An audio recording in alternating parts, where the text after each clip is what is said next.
क्या आप जानते हैं कि मुख्य महाभारत कुरुक्षेत्र युद्ध से पहले भी एक दफ़ा अर्जुन ने दुर्योधन को हराया था और वो युद्ध भूमि की भी कहानी है। सुनिए हमारे चैनल को सब्सक्राइब करके। दरअसल गुरु द्रोणाचार्य और राजा द्रुपद बचपन के मित्र थे। वह दोनों भारद्वाज आश्रम में शिक्षा ग्रहण करते थे।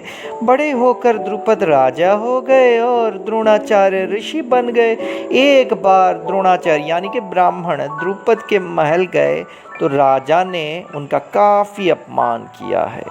दरअसल द्रोणाचार्य कुछ मांगने गए थे क्योंकि बचपन की कुछ बातें ऐसी हुई थी जिससे कि वह यह वचन दिए थे कि हम राजा द्रुपद तुम्हें कुछ ना कुछ देंगे।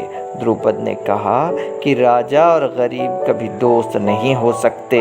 यह कहने के पश्चात राजा बनने के पश्चात उसने कहा था, अपमान कर दिया, अपने वचन का मोल नहीं रखा। द्रुपद के अपमान का बदला लेने के लिए द्रोणाचार्य ने प्रतिज्ञा ली थी, जिसे गुरु दक्षिणा के रूप में उन्होंने पांडवों से और कौरवों से मांगा। पश्चात उसके गुरु द्रोण की बात सुनकर सबसे पहले दुर्योधन आज्ञा लेकर राजा द्रुपद के घर आक्रमण करने उसे बंदी बनाने का प्रयास किया, लेकिन वे सफल ही नहीं हो पाए।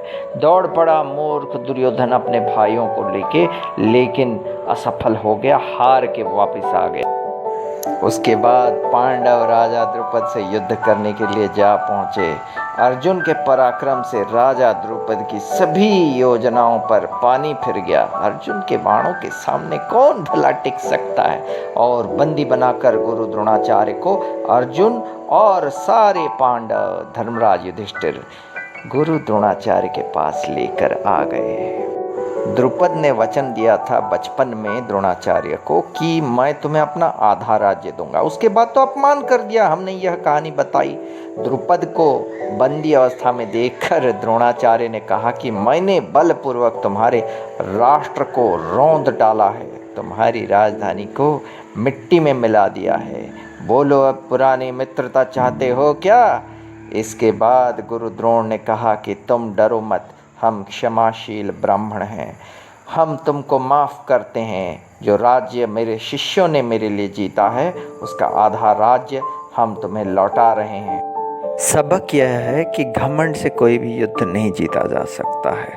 दुर्योधन के पास क्या नहीं था? प्रबल पराक्रमी, अति बलशाली, सर्वश्रेष्ठ गदाधारी था, परंतु घमंड के कारण अर्जुन के सामने हार गया और अर्जुन अपने 4 भाइयों को लेकर के द्रुपद को हरा करके गुरु दक्षिणा देने में और सर्वश्रेष्ठ धनुर्धर होने में सक्षम हो गए।